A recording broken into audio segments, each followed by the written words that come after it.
Ronnie and I went to a district in, I think it was District 230, and we had 3 buildings to work on out there.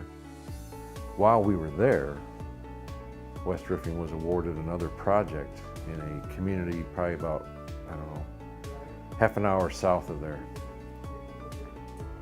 And that one was big. That was 10 to 14 buildings that we had to do all over their county.